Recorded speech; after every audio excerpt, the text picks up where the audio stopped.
मैं 16 साल की थी जब मेरी ज़िंदगी को मसलों ने घेर लिया। मेरे लिए कज़न का रिश्ता आया और वो पढ़ा लिखा नहीं था। मैंने इनकार कर दिया। लेकिन उसी दिन से ज़िंदगी अज़ाब बन गई। घर का सुकून ख़त्म हो गया और मेरे अब्बू नाराज़ हो गए।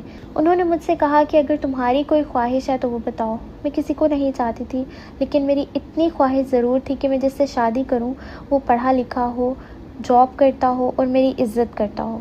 लेकिन तकदीर ने कुछ और ही लिखा था। फिर दूसरे कज़न का रिश्ता आया और उससे मेरी शादी करवा दी, एक ऐसे शख्स से जो ना पढ़ा लिखा था और ना ही कोई काम करता था।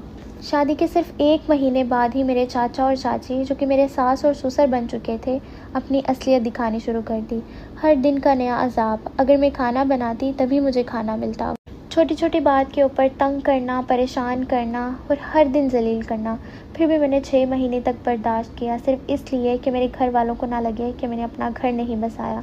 लेकिन 6 महीने बाद मेरी सास ने मुझे घर से निकाल दिया। मेरे शौहर उस वक्त मेरे साथ था और मैं अपनी अम्मी के घर आ गई। मैं समझी कि शायद अब सुकून मिल जाएगा, लेकिन कुछ अरसे बाद मेरे शौहर ने भी रंग बदल लिए। हर बात पे मुझे जलील करना, नीचा दिखाना। जब मैं कभी घर के बड़ों से कहती कि उसे समझाएं तो वो सबके सामने कहता मैं तो मजाक कर रहा था।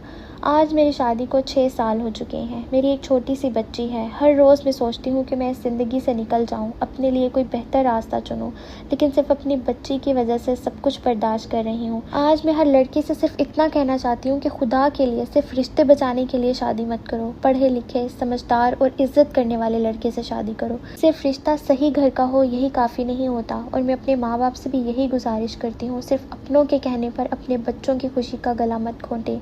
एक माँ बाप का फ़र्ज़ है कि वो सिर्फ रिश्ता नहीं, अपने बच्चे के लिए एक अच्छी ज़िंदगी का इंतज़ाम करें। मेरी दुआ है कि सब लड़कियों के नसीब अच्छे हों और वो ज़िंदगी में कभी ऐसे मोड़ पर ना आए जहाँ बर्दाश्त ही उनका सबसे बड़ा अज़ाब।